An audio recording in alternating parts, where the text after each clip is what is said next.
What's up, everybody? Welcome back to the podcast. Welcome back to the channel. If you're watching this live, thank you very much. Cards over stock already in the comments section. How's it going? But welcome to the Les Alex podcast, powered by Full Count Media and my amazing patrons over at patreon.com/LesAlex.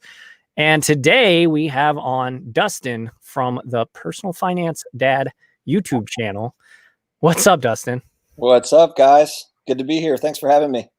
Absolutely. I am super excited to have you on. I know, like we were talking about, right before we went on, we've been interacting and like being, going around and hanging out kind of in the same internet circles and stuff like that. And today I messaged you about maybe a week and a half ago to come on the show and also to write an article for Full Count Media, and you were more than happy to. So I appreciate that, and I'm excited to kind of pick your brain and allow my audience to kind of get to know you. So yeah, absolutely. Congrats on the new site. That's awesome, man. Oh yeah, dude. Thank you. It's quite the undertaking. I spent a lot of time before it was launched writing articles and just getting everything to where there was actually content on the, because you announce this website and then there's nothing there. People are gonna be like, that's weird, but yeah. So thank you though. Cool. But yeah, everybody, y'all should go check that article out. It's actually already in the description of this video. Sports card market boom or bust is the name of the article. It's a good article, it's a good video, so you can read the article and check out the video that corresponds with it. But yeah, everybody, Harry, Levi, Corbin, SGC Collector, L&M Bros, Curtis, JPO Art, Joel, Selcrick, how's everyone doing? Holy smokes, so many people commenting already. This is awesome. Thank you, everybody, for hanging out. Obviously, sports are underway. We've got hockey going, we've got baseball, and we've got basketball. Obviously, that's probably everybody's biggest thing right now. Any must buys right now? We'll get to that, L&M Bros. Ask that question in about 10 minutes, and then we will. I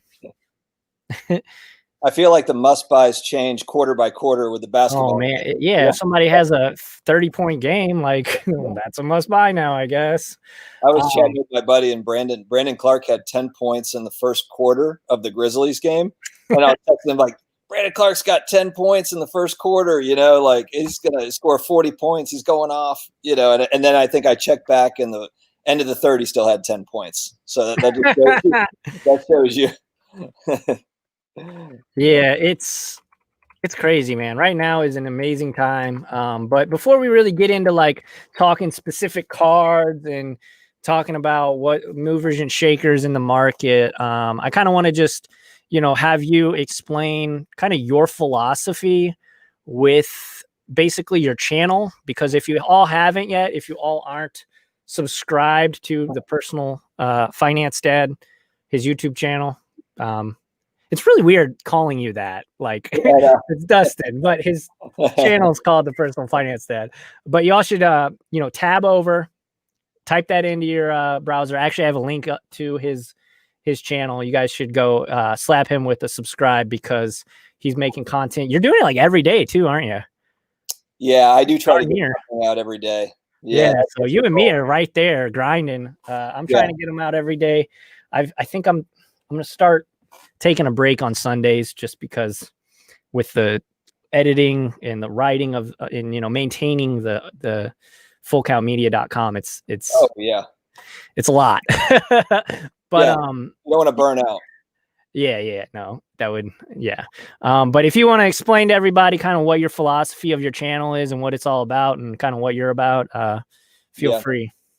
Yeah, so I started my channel a little over 4 months ago, and people do ask me, why is it called the Personal Finance Dad, and why is it not cards all day long, or something, something about cards. And so when I created it, the thought was, and I'm really playing the long game with my channel, and I just figured personal finance kind of encompasses everything. Absolutely. And everything that I talk about is mostly cards, but it's collectibles too. So if I see like a rare Nintendo game that sells for $100,000, or there's like a Star Wars figure that sells for 200 grand or something. I like to talk about that. I'll make a video on it, and so it's not all just cards, and that's how I'll kind of that's how I kind of piece it all together. Then I'm thinking, if I have the channel, for 50 years or something, I'd like to keep it just very general so I can talk about different things.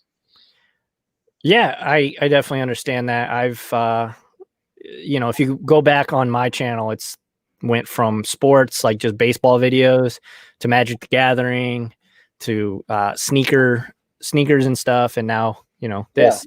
So I definitely understand the long game. That's definitely a good way to put it too. But yeah, I think your videos are very, you kind of take a little bit of a different approach than a lot of different content creators that I see, including myself. I like to do like top fives, and you do those too occasionally. But can you explain like kind of where you get some of your inspiration from?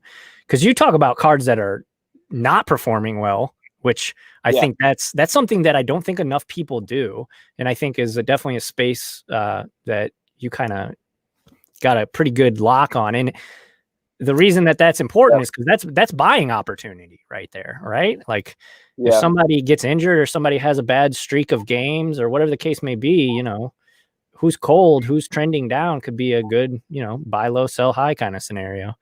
Yeah. I mean, what got me into this is I was consuming a lot of this hobby content. And so, really what I guess dictates what I put out is, what do I want to see? And a lot of times it's exactly like what you said. I mean, there's a lot of channels that'll put out very similar stuff, which is fantastic. I mean, I watch all of it. I like all of it. But then I try to kind of mix in there. If I'm, just up thinking at night about something that's related to the hobby that I think is interesting, that maybe, others aren't really talking about, I'll just kind of pose that as more of a discussion type video, to where I'm kind of talking to the viewership of like, hey, this is what I was thinking about as it relates to grading, or as it relates to, the junk wax era part 2 potentially, or whatever it is. And then in the comments, I'll get a lot of feedback from viewers, and I really enjoy that. And then I can kind of, so it is a true community where you are interacting with your viewers, and it's awesome. So I do try to, I think about like, okay, I love what I'm seeing, but what am I not seeing? And I did a video where it was like, a few days ago, it's like 4 ice cold sports cards. And I'm thinking about guys that are like, that are like, I think I've got like Tyrod Taylor, and I've got, who else did I have on it? Foles, Nick Foles, he's now with the Bears, so it's like guys that are starting quarterbacks potentially, but are on nobody's radar.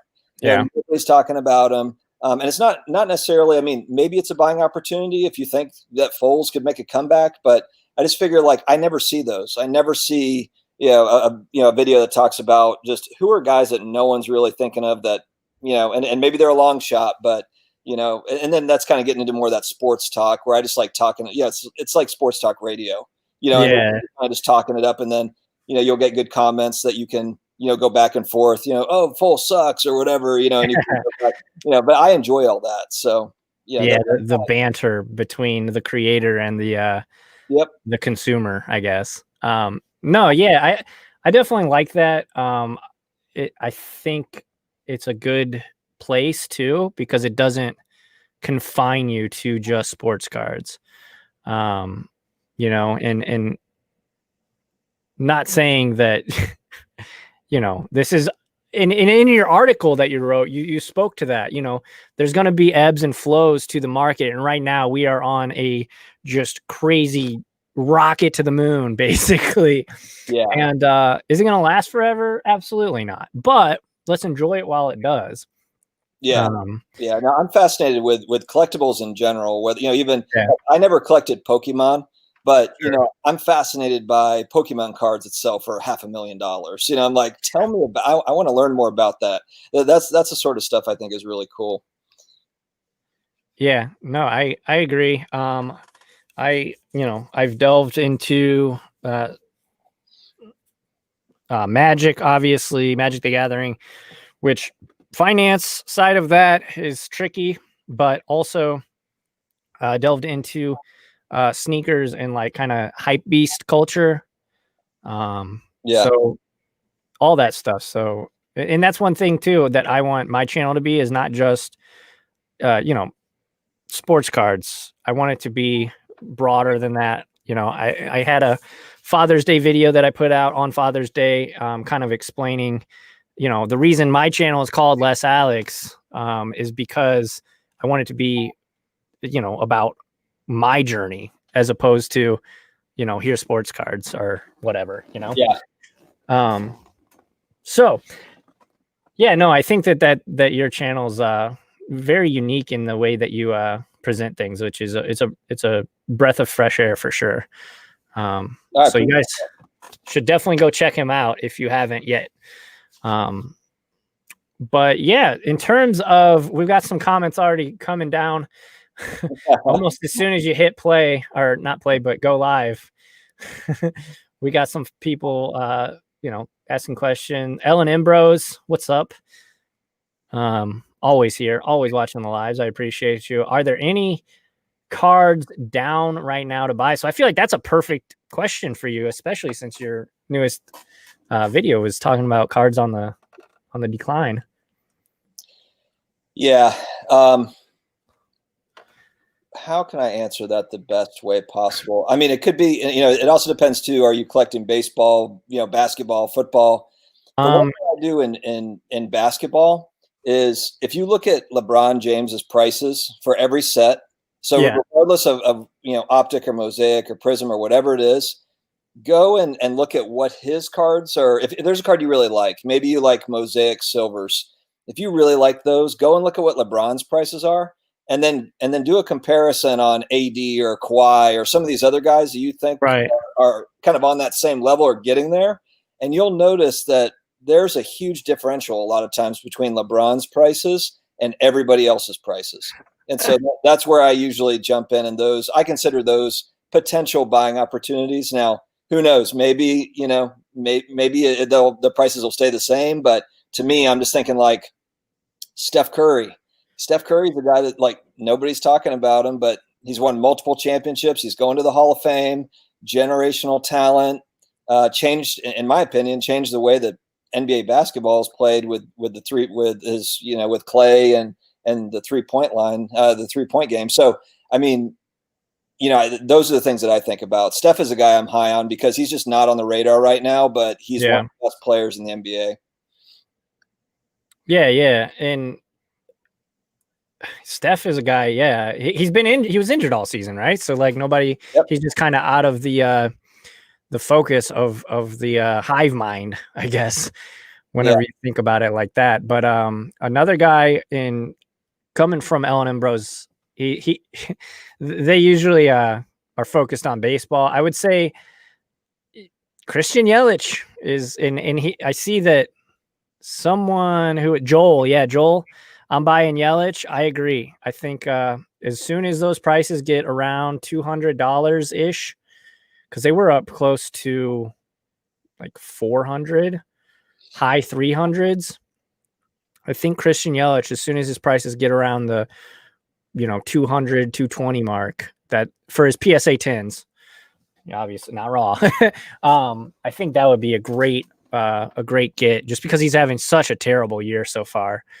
So, you know, I don't think it's going to continue forever. I think he is one of the best players on the planet. So I definitely think, Christian Yelich is a guy, and Steph Curry. Alex, how's your mental health with the baseball season the way it is? Oh my God, dude. 14 players and staffers from the Cardinals have tested positive. And yeah, I mean, well, do you think you're going to finish it out? Do you think it'll work out? Or, I mean, who knows, man? Because Rob Manfred's wishy-washy. He's so wishy-washy because like last Thursday, he said, I'm prepared to shut it down as soon as Monday if these players in these staffers don't get this under control. And then I think it was Saturday, he said, never mind, we're playing all 60 no matter what happens. You know, this train is chugging down the track. So who knows, man? It's really up to him at the end of the day. But more and more players are starting to opt out. Yoenis Cespedes of the New York Mets just opted out, which is, I thought about buying some of his cards, and I'm glad I didn't because he was having a monster season. So yeah, maybe a blessing in disguise. Who knows? Yeah, But that's the other. And I'm glad you mentioned that. That's another really tricky thing with buying cards and kind of betting on players right now is you don't know who's going to just opt out and not play. You oh know, man, if you like actually bet on the Patriots to like win the division or win the Super Bowl, and now I think what six or seven, maybe 8 players have opted out. And it's not like it's like random 4th string offense. Like no, like some of their best players are opting out. So yeah, pretty rough. I think it's a conspiracy theory. I think that Belichick is doing it all on purpose because he wants to show that not only can I win the Super Bowl without Tom Brady, but I can win a Super Bowl without all these whole team. Yeah, I'm going to field 5 players and we're going to win it. Oh God, that is the most Belichick thing to happen, and absolutely. Yeah. Anna asks, "Are Michael Porter Jr. is $1 million yet?" And that kind of plays into the whole hype of this season and this strange year we're having. He obviously, I think he scored what 34, 37, something like that. I think it was 37. Yeah, he had a monster game. So this is like, I mean, not to toot my own horn, but I was telling y'all to get him, or let me rephrase that. I was telling you that I was buying him weeks ago. I got a couple pink refractor optics, and I got some selects rookies, and I'm set. I'm so excited. I actually sold a MPJ this morning. So yeah, I mean, it was only Matt. The dude is a sniper from 3. Yeah. He has some issues with having some injury issues, but as long as he's not injured right now, that was such a good card to pick up. And short term, it's not all about the buy Mike Trout in the offseason and watch it go up 4% every year. Like that's not the game we're playing anymore. Yeah, no, you're right on that side of it. I mean, honestly, I didn't buy any MPJ cards for that reason, because I'm like, the guy hasn't played. He just, I don't know if I want to. And his cards were fairly expensive, considering he really hadn't played that much. They were, and it's like, maybe I'll hold off. And then, of course, he goes off. Yeah. But whatever. With all these guys getting in, I saw that Mark Wahlberg, posted on his Instagram that like his kids got boxes from Panini, and it says something about his new sports card business, and I'm like, maybe I don't want to sell. Like maybe I need to hold for like a couple years and let this thing just play itself out. If all this money is going to pour into it, I don't know. Yep, and this is, I mean, not to talk. I am and I know you are because you were on the Tea with Gary V, but like, is he not a prophet or what? Because he was like, hey, just wait until a big time superstar, like somebody way more famous than I am, starts posting about it. And then you had who was it? Giannis posting about how he was collecting his own cards. LeBron James commented on that Instagram post about how he had one of those $1.8 million cards. Like he had one of those RPAs. And then now you have Mark Wahlberg, who in his own right is a very huge superstar. So yeah, that's the one thing that's really interesting.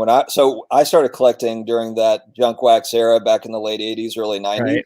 One thing that's very different today than back then is, first off, of course, there was a lot more product. But secondly, like there was way, way more collectors. Like every kid back in 1990 collected cards. Like all of them. I was one of them in the mid to late 90s. Yeah. Going and getting a complete set of 1989 tops and thinking I hit the jackpot, So. Yeah. But that's the thing that'll be really interesting is if we go back to that kind of mainstream, where it's mainstream and everyone's a collector again, but then you have these limited, I shouldn't say limited because they're printing a zillion cards. They just got a lot of different sets, so I guess it'll be interesting to see how that plays out. Yeah, and one of the things, people will comment, or I'll be in a Facebook group and I'll see people say, "Oh, it's the junk wax era. Sell, sell, sell." And I'm like, "Sure, you can sell. Go for it." But the big difference now, in my opinion, between now and then, first off, we have the internet, right? That's huge. That means people can buy and sell like that in a moment's notice. And back in the day, they didn't have numbered cards. They didn't have jersey cards. They didn't have all these special, not only high end products, like National Treasures, and then you have stuff like Pinnacle and Hoops, right? Like they have whatever your budget is in terms of, and now it's getting kind of dicey because literally you have people camping at Target and buying everything. But in terms of the distribution, these companies, Topps and Panini and Upper Deck, have very high end stuff that's very expensive MSRP. Talking $400, $500, $600, and then you have, you can go to Walmart and buy a $3 pack, and there's something for everyone. And back in the day, it was just like, here's the Bowman, here's the Topps, deal with it. But we're gonna print so much of it.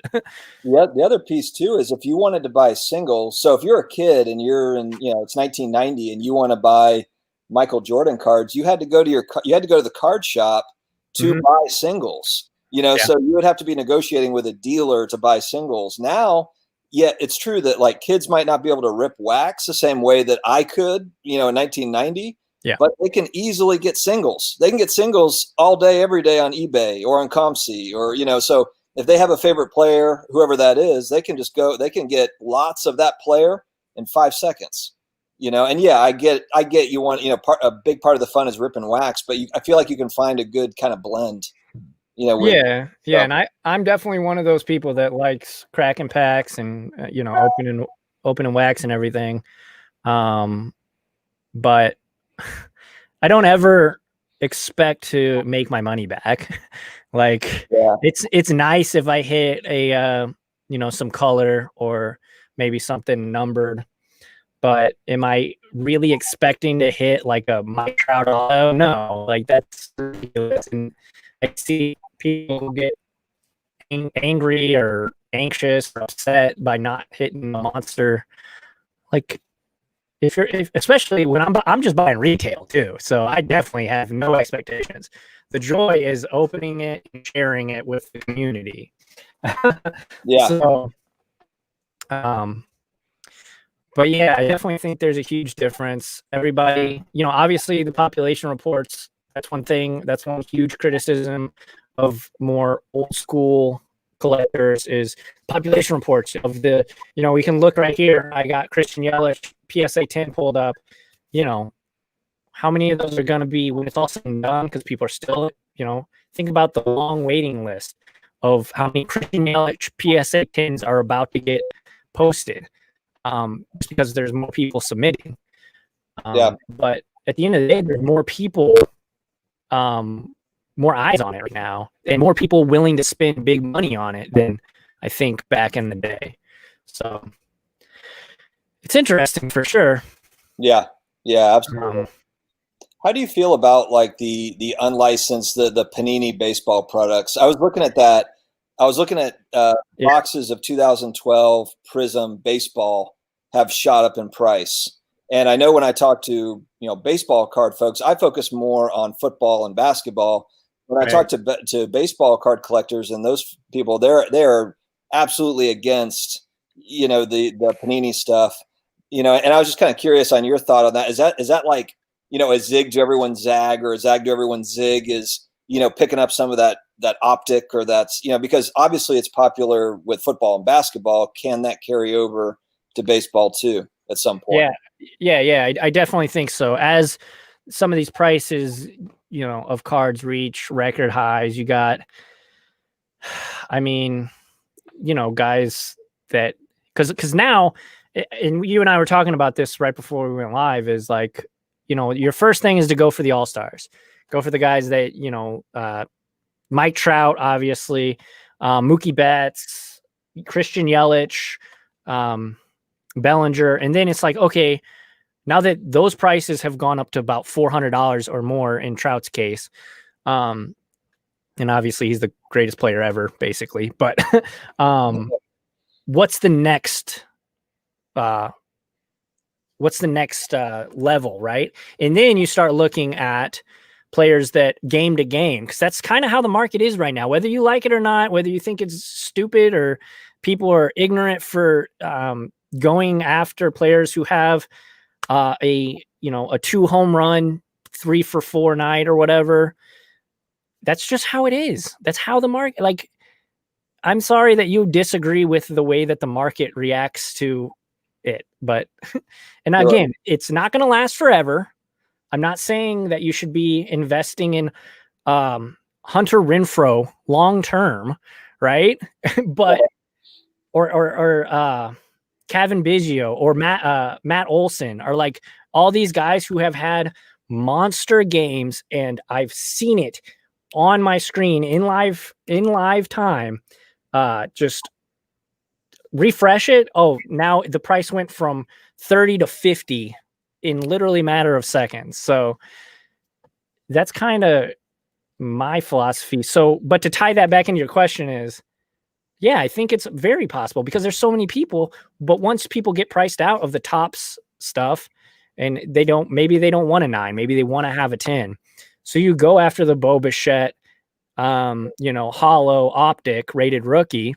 Yeah, it doesn't have the logo, which that is big. And don't get me wrong, the traditionalist in me does want to see the logos, but when you start to get priced out of 10s, and I'm a guy that does like to have that 10 on there. I will get 9s every once in a while, but once you start getting up in the $400-$500 for one slab, it's like, I'm good. Like what's the real growth potential on a $500 card of a player that, is still like, and I'm in my mind right now, I'm thinking about Bellinger, which I do believe in him long-term, but man, could you imagine if he had a season-ending injury that affected his entire career, and now you just spent $500 on something that just plummets to maybe $100 or less overnight? Like, especially on a player that young, like if he were to have a career-ending injury right now, I don't think he'd make the Hall of Fame,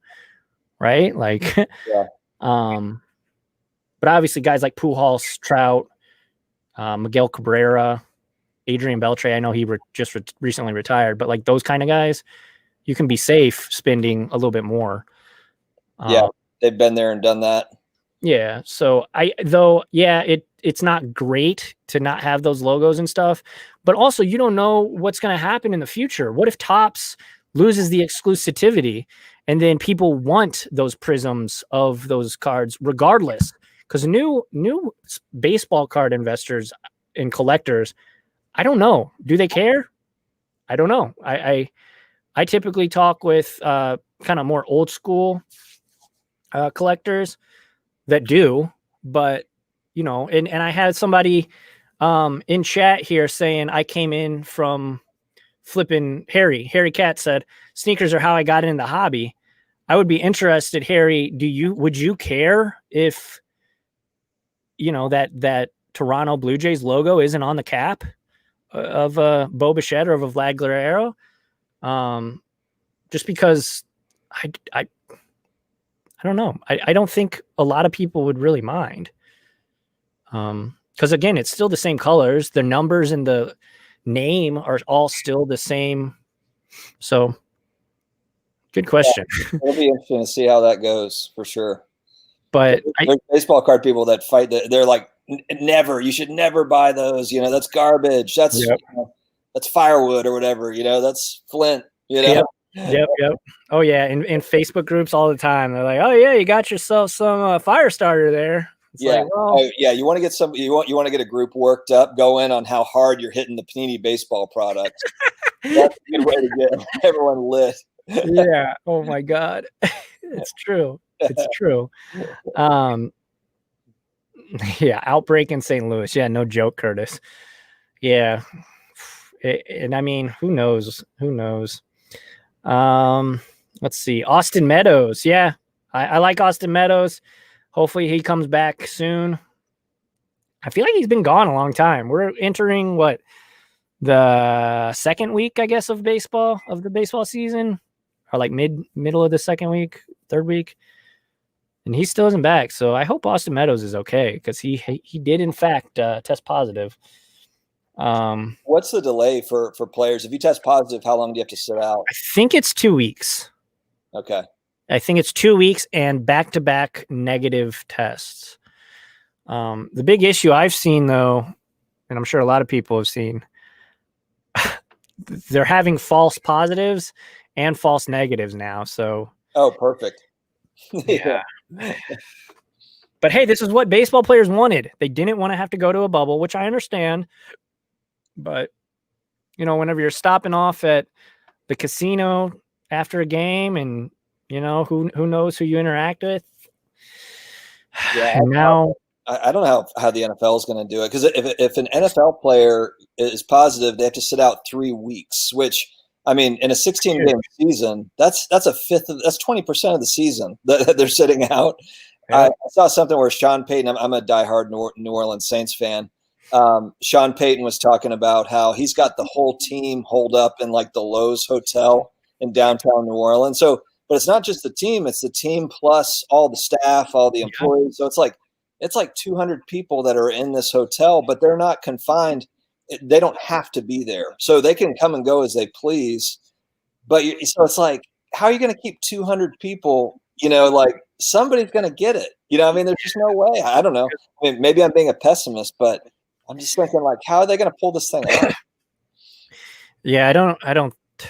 If we'll see. I mean, obviously, baseball has a lot less people to worry about. I would say probably in total for the actual 30-person squad, you're probably looking at maybe 55 people. But again, you're interacting with flight.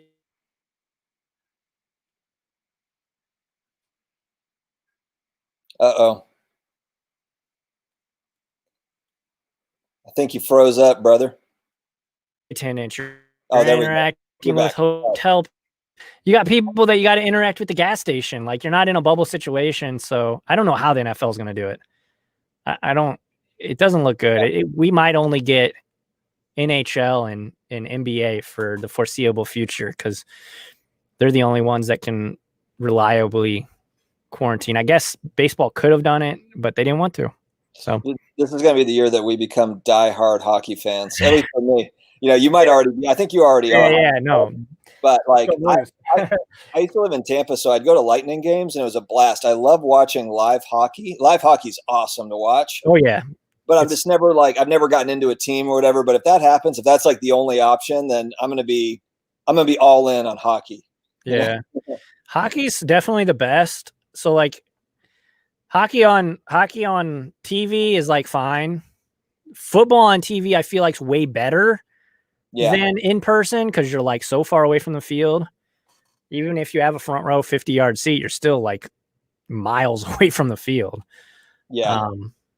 And then obviously baseball is baseball, but for my money, there's nothing better than going to a baseball game and sitting like, I don't know, 5 to 10 rows up. I like being able to see it and not just like, I don't know. I'm different, Yeah, I've been. I'm not huge into baseball, but I've been to like the San Francisco Giants park is awesome. Oh, I heard. Yeah, it's beautiful on TV. I've heard it's one of the best in the big. It's incredible. Yeah, I went there a couple of times. I was there for business a few years back, and I was able to go twice, and it was amazing. And I'm not a huge baseball fan, but just the environment was tremendous. And then, of course, like in Tampa, you have like the tent. Yeah. Which in Florida, it's so dang hot in Florida that like that's 75 degrees in the tent. It's not like a real baseball stadium, but it is nice to get out of the heat. Yeah, that's what I've said. There's a YouTuber I watch. We're getting like super off track, but whatever. There's a YouTuber I watch that said like it's his favorite stadium because they have like a kind of a miniature Hall of Fame, basically, which that looked really cool in the video. And then you don't have to deal with the elements. So granted, you get a pop-up and then it hits the it hits all the right, all the lights or whatever. Yeah. let's get to some of these comments and questions. The gaming god LJ says Trevor Story cards are up. Feel you missed buying chance. Yes, Trevor Story was one of the cards I talked about last week, I believe. The guy's awesome. He's literally the best defensive shortstop in the game and a very good offensive player as well. So it was only a matter of time, especially with the way the market is right now. I feel like every good player is at least $50 in baseball, which that was something I got a question from several folks is, do you think that baseball can follow the trajectory of basketball? And I was like, in terms of prices, no, but in terms of percentage, yes. Yeah. Right. Like basketball is just going to beat everything there just because these people are larger than life. They play with no masks on, they're very vocal. So, but yeah, percentage wise. What's your take on all the prospects, where there not being any minor leagues, and then you've got like, first Bowmans and, there's, kind of those prospects coming up. I mean, has that hurt card prices for those guys, or has it just kept on, ticking?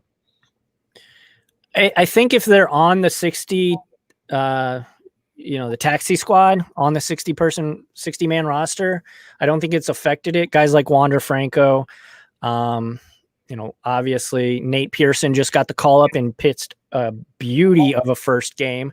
It's kind of tragic that he didn't have any fans there to really, get him pumped up and have a true first game experience. But no, I think if you're not on that team, though, I'm sure it's affected it. I haven't looked, to be honest, but I wouldn't personally buy anybody that's not on the team unless it's, I don't know, because I guess Jason Dominguez was hot for a minute, but I'm super not into buying 17-year-olds that might have issues of getting into the country in a couple of years.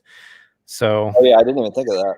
Yeah, he's 17 and he is I believe he's Cuban, so that's going to be a tricky situation. Because there's just so many things that could happen. 17, so you're not going to see a 17-year-old in the major leagues. Like 20, 21 is like usually the youngest you'll see. So yeah, I was telling, people ask me, should I sell my Dominguez that I ripped? Like, yeah, absolutely. Because who knows what's going to happen. But yeah, personally, I would not sign any, or I would not go for any prospects, any Bowman first of anybody that's not on the 60-man squad. That's just take that with a grain of salt. But let's see, going on down the line. Goodell makes sure the season happens. Browns talk. I agree with that. I think that Goodell is he might be the devil. No, I'm kidding. I mean, I don't. But if there's any commissioner that cares about the bottom line, it's Goodell. Like Goodell, they'll make sure that there's a season. I mean, if they have them all in like COVID-proof body masks, or like body suits. I feel like they'll make it happen. But I agree. I feel like it'll take a lot for them to cancel the season. It'll take a lot. Yeah, no, I agree. And I think they're gonna, I would assume, or I would expect Goodell to probably call Rob Manfred and be like, yo, don't screw this up for us, basically. Yeah. Do not cancel your season, because if you cancel, there's going to be pressure on us to cancel, and we're just not doing that. What's going to happen is Goodell's going to call down to Orlando, and they're going to actually like have a makeshift field inside the bubble where all the NBA players are, and they're going to be like, get all the NBA players out of here. This is our bubble now. And we'll finish the season here. We'll do the season here. I do think there'll be a season. I just think that, it's just going to be wonky to where I feel like the season's going to come down to which teams, get COVID and which teams don't get COVID. I mean, in the NFL, the talent gap is so tight anyway between teams that, the injury report usually dictates. I mean, if it's the Chiefs versus the Patriots, a lot of times it boils down to who's playing and who's not playing based on the injury report. And it's going to be even more emphasized now. It's going to be which teams are deep enough to deal with, those guys get COVID and are out for 3 weeks. is that team deep enough at those positions to be able to overcome, in my opinion? Yeah, no, I mean, you definitely yeah, I agree. Because you have teams in other sports, especially like basketball, I think of. You have the teams like in basketball every single season. It's like, okay, there's realistically like 5-ish teams that could win the trophy, the championship.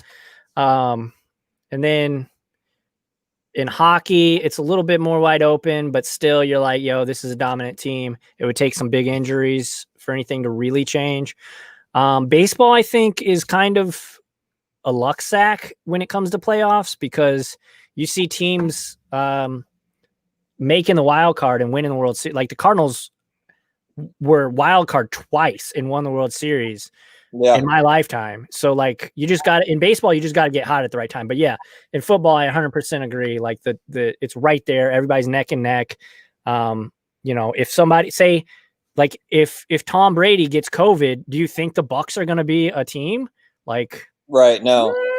Yeah. And it's just so, I mean, and every team will exploit the weakness. So, if you have a team that's already got a thin offensive line and then they lose a couple guys to COVID that are on the line, that team's screwed. Same thing with like the secondary. If you lose a few guys in the secondary, a couple starters in the secondary, quarterbacks are going to pick them apart. Oh my God. So I think that's where it's going to be really interesting to, see how it goes. Yeah. Yeah. I agree. Like, could you imagine against the Pats if I don't know, an opposing team has like the left tackle and the left guard out? Like, you don't think he's going to come in there and just find a way to get a sack every other play? Like, yeah, it's the master. I mean, love him or hate him, he's a great coach, right? I think we can all agree on that. Well, and I think that, and you just said it right there. I think it'll really come down to coaching this season. We're really going to figure out who the best coaches are, because it's going to be those coaches that can really adapt to, okay, we just lost 3 of our starting linemen. How are we going to put a game plan together to where we can compete? How do the Browns feel about their new linemen? It's funny. So I'm a big Saints fan. My in-laws are diehard Browns fans. So I am a de facto Browns fan as well. So that's my AFC team is the Browns. So nice. I'm excited because I feel like last year it was like they just need to get a line. They need to get a line. They need to get a line. And they did. They went out and got Conklin. And then they drafted, with the 10th pick, they got arguably the best tackle in the draft. So, I mean, if you're a Browns fan, you got to be feeling pretty good. Hesitant. I know Browns fans are always hesitant to feel good, but man, I've been a Browns fan like officially for like what 3 or 4 years, ever since the Rams left. But I've always been kind of like my buddy Drew. I've been friends with him for like a decade, so he's Cleveland everything. He literally not a day passes where he's not wearing a Cleveland sports something, whether it's Indians or Ohio State or whatever. So I've been like passively kind of like you say, they were my AFC team. Obviously Kroenke came and blew up my hopes and dreams of ever getting another championship in St. Louis for a football team. So, went all in on that. And it really comes down, I think, to whether Baker is the man or not. Like, is he real or is he fake? Obviously, I'm super duper biased. I hope he has a good season. But again, going from a St. Louis Rams fan, they were garbage, to a Cleveland Browns fan, they have always been, at least in my lifetime, garbage. I'm very, very, very cautiously optimistic. Yeah, no, I have an appreciation for those fan bases because as a Saints fan, they were terrible for so long. And, Browns fans know that, St. Louis Rams, with Warner and the Greatest Show on Turf, you had that blip of time where everything was fantastic. But outside of that, it's like, Steelers fans and like Patriots fans, I'm like, get out of here. No offense to the viewers that are Steelers Patriots, but it's like, you guys don't know real pain. Right. You lost like to Patriots fans, you lost the greatest quarterback, the most accomplished quarterback of all time. Like, I don't want to hear it. You can deal with a couple years of and just think about if you're anyone that was born in the last 20 years and you're a Patriots fan, you don't know anything but I'm like, these guys are going to be so depressed because they only know the greatest, organization to ever be formed, the most successful one, Yeah. that's all they know. And now they're going to have this. Yeah. I mean, like, I'm not saying that they're not going to win, but Right. it's not going to be the next 20 aren't going to be like the last 20. Oh no, for sure. And I mean, I kind of put myself into that with baseball. Because I was watching baseball, I was born in 1990. So the Cardinals were not good for a very long stretch in the 90s. Yeah. But right when I started paying attention and was like aware, like 98, 99, that's when they started getting good. Mark McGwire, Sammy Sosa lit the world on fire with the Yep. the race, the home run race. And so I definitely understand that, like, how do I put this without sounding like a jerk? No, just like always having a good team. But Yeah. I kind of balance that out with, the Rams sucked for so long, and now I'm a Browns fan. So it's like I have my highs here, and then I have my lows here. So, Yeah. but if the NFL ever gets another football team, I don't know if I'd be able to switch back over, to be honest, because there's like Browns sports bars in St. Louis, the Browns backers bars where they meet like every Sunday and everything. Oh, nice. Yeah. So it's pretty awesome. And at the end of the day, it like comes down to a community. That's why you're like, obviously you want to support the fans or support the teams, but the fans and the connections you get, it's kind of like, with sports cards, it's about the community. No, absolutely. But also the XFL is coming back. Can you smell what the Rock is cooking? Oh, Battlehawks are back. Caw. I told my wife, I'm like, I don't care if I don't go to any NFL games. I'll be at every single XFL game if there's a hit here locally. Yes, sir. Yes, sir. I'm so excited. That was like, I was super into it. I have a hoodie and everything. Like I was ready. Like Battlehawks were my team. And then what, 3 weeks in, they came, and obviously there's way more important things that the virus kind of interrupted, but yeah, it just sucked because, especially being from St. Louis, we had the team for 20 years. We had the Rams for 20 years, and then they were ripped from us. And then finally there was a glimmer of hope. And then just like that, Thanos snap. yeah. Well, we'll see. I think they'll pull it together, hopefully. Yeah. I think there's 3 big lead investors. So The Rock is like the guy that everybody knows, the popular guy, but he's not the only one pulling the strings. So I'm hopeful. We are super behind on all these comments. I do apologize, but hopefully you guys are enjoying it. If you are enjoying it, make sure to smash that like button. Kevin Biggio, Curtis, you said at 8:21, so that was 20 minutes ago. You like Kevin Biggio? I agree. I like. He already left. He left 20 minutes. He's gone. I thought he was talking about Craig Biggio. I'm like, I've got some of those cards for you. He's like, what was it, 89 tops, I think, or maybe 90. Yeah, that was a beast. Oh man, he was good. The Killer Bees, man. I actually liked the Killer Bees, like Bagwell and Biggio. I loved imitating batting stances whenever I was a kid. Me and my buddy used to do that, and his batting stance, how low to the ground he got, was just like ridiculously funny to us. Yeah, all those guys had like the mullet, they were working it. My good times. My little league coach hated it whenever I would go up there and get real low, and he's like, you're not Jeff Bagwell, stop. Stop over. So Anthony disagrees with buying Panini baseball. I'm shocked. Yeah, right. No, I think there's just the hobby's changing, especially right now. No, and I take the pulse of baseball card collectors because I'm not, and I'm very open about it. I don't focus on baseball, so I'm waiting for baseball card people to say like, "Oh yeah, I'm into it," and then I'm like, "Okay, if they're into it, then it's about to get real hot." Yeah. So it's yeah. I've seen the prices of some of the better, the better players, Pujols, Trout. Their first year of Optic and Prism have obviously kind of gone up a little bit, but yeah, Eric Perry, who's big big time viewer of mine. Logos matter. I mean, I agree. I personally do want the logos on there, but I think I could imagine a scenario where the vast majority of sports card investors wouldn't care, right? I could envision that. I probably will always care, but that doesn't mean that I'm not willing to take a flyer on some like $4, like Bryce Harper first year cards just because they don't have the logo. I'm gonna put Harry.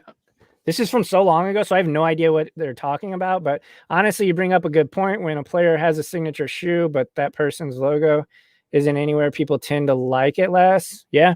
So still on the. So we got it. Let's scoot forward. We're just gonna skip. If you asked a question during that long period, I do apologize. We called it. If you talk about unlicensed baseball products, you just light the chat on fire. Yeah, no. That's probably what the last like 40 comments were.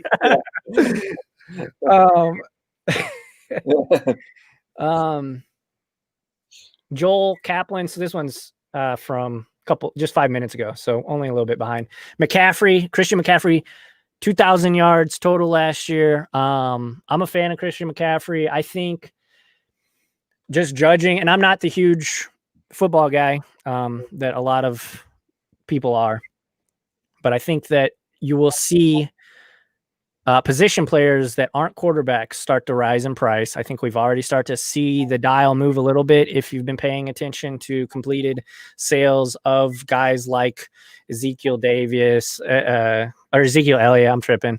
Christian McCaffrey, Julio Jones, like the big Pro Bowl MVP guys. I don't know. What are your thoughts on buying a non-quarterback? I like it. I'm hopeful for it because honestly, I'm probably a football card guy first. But I just don't buy a lot of football cards because it's all QBs. You know, it's been QBs as far as, you know, who we're, you know, buying, investing in. But no, I would love for it to, you know, to go into more of the running backs and wide receivers. I would say kind of if you're into McCaffrey, my play, and I know I'm biased as a Saints fan, my play would be Alvin Kamara. And the reason why that is because he's in a contract year. He's equally as talented. I know people will fight me on it, but he's a little bit different style of a back than McCaffrey, but he's got the same sort of talent. He's very shifty. He was injured a little bit last year, which limited him, but he's back to full strength. He's in a contract year. He just saw what McCaffrey got paid, and he's going to want that money. Drew Brees is 49, 400 years old, and he's going to need to check down. And Drew Brees' check down guy is Kamara. Kamara is going to get a zillion touches, and that's it. So I guess if you like McCaffrey, I would throw out there to consider Alvin Kamara. Yeah, and I think it goes back to the whole. Because the way I started like really going is instead of like putting all my eggs in one basket, like you could go 4 months ago for baseball, you could have put all your money on Christian Yelich. There were $70. PSA 10s were $70. You could have went all in, spent your entire budget. Say you had $1,000 budget, you could spend all your money on Christian Yelich. But what I like to do and what I've done is just kind of diversify. That way, if Christian Yelich has a bad year, yeah, you're still making money off of them. In fact, you're probably making a killing because they went from 70 to 285 is what I'm seeing right now, the most recent sale. But if you diversify, you go get you some Bo Bichette, some Vladdies, some Acuñas, who's also having a terrible year. He's finally starting to pick it up, but the last couple of weeks haven't been great to him. But I don't know. What are your thoughts on just diversifying? Because you could always, it's not always an either or thing, right? You could buy 5 McCaffreys, you could buy 5 Camaras and just, watch both of them grow. Yeah. I don't think there's any right or wrong to it. I mean, I guess if you're buying skill players, because we all know just playing fantasy sports too. I mean, there's going to be receivers and running backs that get hurt every year, and we don't know which ones it's going to be. So if you're going all in, you're like, hey, I'm buying running backs and receivers. I think it's a great idea to to diversify in that group, and just really kind of do your homework on which ones you feel are undervalued, make comparisons and see, kind of who's priced where and where you feel comfortable, putting those resources. And absolutely. I think that's smart. Yeah. And the guy I like, and I'm sure I will, I'll get called a homer, even though I'm not from Cleveland, but Nick Chubb. I like Nick Chubb a lot. He's super undervalued, I think. His optics. I was looking last night on what was it? Beckett Marketplace. His optics are like $3. Yeah. Like just raw, but still, like if you look at other guys, and arguably he had the best season for running backs. Go look at his stats. I'm not going to argue with anybody. Just go look at his stats. Let me know. It's because he's on the Browns, that I think he's kind of overlooked. And they just got 2 great tackles, so I mean, like the line just got better. And I mean, him or Ezekiel Elliott, I'm taking Nick Chubb. Sorry. I don't know if that's probably not a very popular opinion, but I'll take Nick Chubb. The prices, I would just probably make comparisons. I really like Chubb too. I wonder just with there being a lot of Cowboys fans, if Zeke maybe gets more hobby love just because of all the Cowboys fans. Maybe, I don't know. And honestly, I haven't looked at the prices to know that. I'm sure you're right. Like, but I would assume his prices are already a little bit higher. Just because there are more. So if you're talking about total amount, right? But I think percentage wise, they'd probably be on par with each other, and you're buying it at a lower rate. So, and you actually hit it when you're talking about just dinking and dunking, buying like optic hollows for $2 or $3 on a great player like Nick Chubb. It's like, why not? Throw $20 at it and see what happens. I mean, in basketball, you're seeing a lot of instances where these $2 or $3 cards are turning into $20, $30 cards crazy. raw. Sometimes $100 a card raw. And it's like, maybe I'm doing it wrong. Maybe I need to be buying raw cards, more as opposed to graded cards. Yeah, I mean, there's no real right or wrong to it, but I like hearing what people think, because I've kind of shifted to where I started out just buying graded, and then I shifted over when I was seeing what raw cards were doing. It was like optic. I bought some optic Lucas, and this was in a video I just had a couple of days ago, earlier last week. Some Lucas optic raw for like $60, and they are selling for $150 raw now. It's crazy. So I definitely think there's, obviously, be careful. Ask the sellers for more pictures if you feel it necessary. Don't buy, big red flag. Don't buy from a seller that's not willing to send you. It takes 30 seconds to take, 4 pictures and send them your way. Like, if they're not willing to be forthright with you, don't worry about it. Move on to the next, but I like raw. I like raw especially for basketball and football, because they're the more popular sports. And then baseball, from what I've seen over the last couple of months, the raw cards don't appreciate quite like basketball in football, at least not yet. Right. That's what's going to be interesting. I mean, I'm kind of wondering, and that's part of, I'm going to be kicking myself because I've been going all in on basketball the last 6 months. I've been buying, so in football, I've been buying a bunch of 2016 optic hollow. So, and I've been buying like, Breeze, Roethlisberger, Aaron Rodgers, guys that are already kind of, that have already done some stuff, but that's first year optic. And I'm just buying them raw. But I mean, and the reason why I did is because I saw that raw Tom Brady's optic hollow 2016 were like $250 raw. And then I looked at Drew Brees and they're $20 raw. And I looked at Aaron Rodgers is $11 raw. And I'm like, wait, what? Nobody likes Aaron Rodgers. Poor guy. He makes it hard. Unless you're a Packers fan. He's like, he's an interesting dude. But but yeah, I mean, I was just looking, and Russell Wilson, $25, and it's like, why is Russell Wilson 25 and Brady? And obviously, Brady's the GOAT, but it's kind of like that LeBron effect in basketball too, where LeBron's $300, Kawhi is 30. Why is that? I mean, like, Yeah. so yeah, it's wild, and I think you can, especially for basketball and football, you can kind of use the same principles.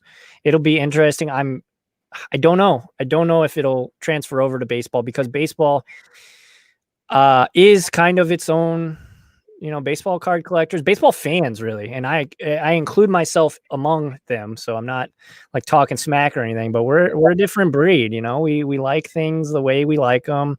The fact that we're going to be seeing major league games only be 7 innings due to the new rule with double headers is going to be super weird. I don't like that. I didn't even know that. Yeah, wow. they robbed good old Bob Manford. Instituted that maybe a week ago, saying just because so many positive tests are coming up, they're like, well, shoot, let's just cut, smack a couple innings off and have them do some double headers. And man, the Cardinals are going to need it right now. They're like 7 games they're going to need to make up. I think we're going to probably get to the point, and I was listening to the Baseball Tonight podcast. Well, I listen to it every night, but the other day, Buster Olney and his guest, I forget who it was talking about potentially just going off of winning percentage rather than trying to make up all these games. Interesting. So yeah, who knows, man? Like paper, rock, scissors to get in the playoffs. Yeah. Like, could you imagine if, so hypothetical situation, the Orioles or, the Marlins never play another game this season. They have a 667 winning percentage. They could potentially make the playoffs only having played like 7 games. They get all their guys fresh back from COVID, right? They're ready to roll. Yeah. Oh my gosh. That would be the weirdest year in sports. The weirdest year in the history of life, really. The same year that we started our YouTube channels. Well, I guess you've had years longer than mine, but yeah. For me, yeah, 2020 will be an interesting year to look back on for sure. Yeah. Getting back to some of these comments and questions. Let's see. I'm trying to find some that. Brownstock agrees. Love watching Kamara short term. Not a bad idea. Not sure how many years he can go though. That's fair. I would say running backs in general. I mean, unless you're going to buy vintage running backs like Jim Brown or Walter Payton, I wouldn't say I'm hot on buying current players, because you nailed it. I mean, you just don't know who's going to play for 15 years, like Emmitt Smith, and who's going to play for 3 years and be injured and kind of out of the league. You really, it's very risky, especially now. And to your point, you got guys like Andrew Luck just randomly decides to call it a career in the prime of his career. Obviously, he was getting absolutely annihilated behind that line. But and then you got guys like Gronkowski, who's like, yeah, hey, I want to go party for a couple years. I'll peace. I'll be back. But yeah, I'm gonna go party and do WrestleMania and all this stuff. And whenever Tommy's ready to have me, we can go kick it in Tampa. But I feel like my point is that players are realizing they get your money for 5 years. That's fine. You make, 60, $70 million, as long as you're doing the right things and not going crazy and, being nuts with it. That's enough money. Like, that's enough money. Yeah. And it's definitely, especially with the CTE and all that stuff with football, players, I feel, are much more conscientious of all the risk that is involved with playing into your late 40s, and not everybody's Tom Brady, right? Yeah. So I think there's much higher potential for players to just on the blue call it a career. So when you're thinking about investing in certain players, that's why you kind of gotta know a little bit more about the person, right? Than just the athlete, and kind of know their. And it's hard to know everyone, obviously. Just do a little research. Check out their Twitter, check out their Instagram, and you can learn a little bit about these people. If they donate to charities or like whatever, and it can tell you a little bit about them. Because who wouldn't have loved to have been a fly on the wall of the conversation of Andrew Luck talking to his wife? Hey, I'm kicking around the idea of potentially calling it a career here next season. And then I would hate to have been the person, and this is obviously before sports card blew up, but it was right close to that time, I feel. It was. And yeah, think about people that bought into Andrew Luck for long term. Like, yeah, peace. I'm done. I got my money. I got that gigantic contract, guaranteed money. Yeah. Gone. No, I mean it's the perils of investing in a athlete's career. You just don't. You're betting on someone's career. I mean I think that's why so many people flock to like the LeBrons and the Tom Bradys. It's really, I mean, that's why they're so expensive, because it's like the safe place. It's like security, yeah. Like putting your money in Coca-Cola, or whatever. Like it's it's a monster company. It's I mean, it's already proven, and I just feel like that's probably why people do it. Yep. Why do I sound? Who sounds like Mr. Roboto? Oh no. Hopefully I don't. What else do we got in here? Deshaun Watson. I like Deshaun Watson. Do I think you can obviously answer this too. Do I think that he's gonna, the Texans are gonna win the Super Bowl this season? No. Could they? Sure, but I don't know. Yeah. If it was me, I really like Deshaun Watson, but I think, they lost Hopkins. I don't really know who he's throwing the ball to. I would probably wait until – so here's my theory on Deshaun Watson. I think he's an amazing player, but I think they're going to have a down season. I think the Texans are going to struggle. And so I would probably buy Watson during the season. If they're really – I mean, if they're having a heck of a season where they're on a big losing streak and his stuff falls, I would probably jump on it then. That would be my strategy, because I just don't think the Texans are gonna make a lot of noise this season. But I do believe in Watson, kind of in that longer term and over the next few years. I think he's a great player. Yeah, I like his game, but yeah, kind of like what you said. I don't know. Especially when you just lost a top.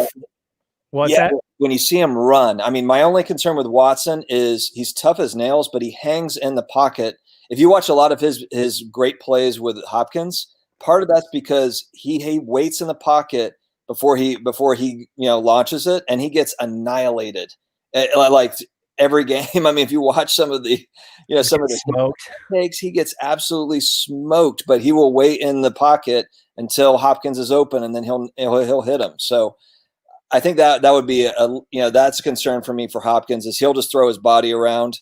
And so there's that injury risk, that added injury risk, I should say. Yeah. Yeah. That's always scary, but yeah, I don't know. Does do any of the audience have any questions? We've been going for about an hour and 10 minutes now. I like to try and keep these to an hour long. So if you guys have any last minute questions, fire them now, or, wait until the next one. But, anything you want to, where can people find you on the internet? All your ats and handles and all that stuff.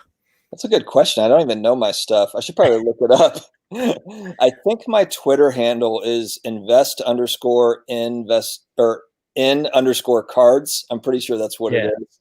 And then on Instagram, hey Matt, how's it going? And then on Instagram, I'm the Personal Finance Dad, and then the YouTube channel is the Personal Finance Dad. I guess the one thing that's kind of nice about my channel being named the Personal Finance Dad and not something cards is that it's just different than everybody else. So they're like, it's like being, it's like my channel's called like Aliens Are Us or whatever. People are like, what the heck is that? So maybe that helps me a little bit. Right. Well, yeah, no, definitely. And like what you said, kind of keeping it your own and not tying it to a single thing.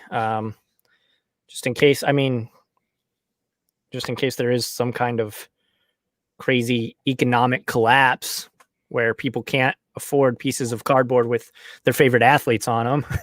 Hey, look, if I've got to go to Star Wars figures, I can immediately pivot. But yeah, everybody, thank you all so much for watching, for listening. If you're listening to this on the podcast, if you're not, go subscribe to it. Thank you all to all of the live viewers, everybody asking questions. It's awesome. You guys really do make the community, and I appreciate you all so much. Go check out Dustin's article on fullcountmedia.com. It just launched today, and I will post it in chat right now. And it is in the description of this video. And go subscribe to him, because he's coming from, I think, a lot of untapped angles in the community. You look at other content creators, and including myself, you're really kind of attacking you're attacking the hobby from a different angle, which is definitely good. I appreciate that, man. Yeah. And yeah, man, Aaron Judge, I personally think he's been an injury bug his entire career, but that's just me. And his cards are just ungodly expensive right now. But he is very good when he is good. But yeah, everybody, make sure to like, comment, and subscribe on this video and to this channel if you are new here, and join the Discord. We've got an awesome Discord, the Les Alex Cardboard Connoisseurs. That is absolutely popping. I can't believe we've almost got 200 folks in there, and it's been super smooth sailing. Everybody's been really kind to each other and super interactive, talking sports cards, life. What is the meaning? No. And if you guys really want to help out the channel in an absolutely free way, check out my affiliate link, my eBay affiliate link in the description. All you have to do is click on it, and you can go shop for whatever, whether it's sports cards or automobiles. I get a small kickback from eBay, and it really does help make this kind of content. And if you guys want to help and go beyond, shout out to all my patrons over at patreon.com/LesAlex. Check that out. We do a monthly live Q&A, so you guys can be a part of that if you sign up for that. Corey Seager. Yeah, I like Corey Seager as well. I like a lot of people. Like my investing tree in baseball is starting to get a little too big, I think. But yeah, everybody, thank you so much. Somebody said, Dexter says you look like Clayton Kershaw. I get that a lot. I actually have people comment on a lot of my videos. I had a guy yesterday that said that. The doppelganger, the Kershaw doppelganger. Are you better in the playoffs than he is? Actually, it's me. It's Clayton Kershaw. He pulled out the Dodgers hat and like, I got COVID. I'm sitting it out. I opted out. There we go. What do you guys think of N'Keal Harry and Darius Garland? I'm not too familiar with N'Keal Harry. Darius Garland, I think the Cavs are going to have to make a decision on who their guards are, because they have, I think, 3 very good guards. I don't know too much about N'Keal Harry though. What, do you know? That's the Patriots receiver, I believe, right, from last year. I think he was a rookie. I couldn't tell you. I'm pretty sure. Honestly, I don't know if I'd buy any Patriots right now. I just don't. I don't know if or actually, maybe it's a great time to buy Patriots. Yeah. It is probably, they're probably inexpensive. Yeah. No, but yeah, for me, I think I'd probably. I don't know if I would. I don't. For me, I'm probably not going to chase, prospects. Like if I'm going to buy wide receivers, running backs, I probably will go with like guys that are proven. Maybe it's McCaffrey or Kamara or, some of these guys. I might even throw some money at pass rushers, which is super, that's Aaron really, Donald, maybe like the big or like Bosa, Nick Bosa. And I only say that because defensive players don't get any love. No love. But you can get some really awesome cards like autos for nothing. So who knows? I mean, you know, if they get hot, then you got them cheap. I don't know. Exactly. It's a thought. Absolutely. So with that, we'll call it a show. Thank you, everybody. Make sure to go subscribe and enjoy all of Dustin's content over on his YouTube page, The Personal Finance Dad. He's got so many videos. You can just binge watch them. Check those out. And of course, hit that sub button. Is there another break anytime soon? I am trying to find something worth a damn to buy at my local Target and my local Walmart, because it's all like Diamond Kings. So, and if I buy Diamond Kings, I'm going to buy that and break it for myself, because I do love the way those cards look. So, but yeah, if I find some Series 1 or some Series 2 tops, I will definitely let the Discord know. But yeah, everybody, thank you all so much for watching and listening. Again, check out Full Count Media. I'm putting so much time and energy into that website. If you guys go check that out. And I almost forgot, I have merch, so you guys can wear hats and t-shirts. I'm gonna get some for myself and help support the content that way too. So thanks, everybody. And until next time, keep cracking packs, keep collecting,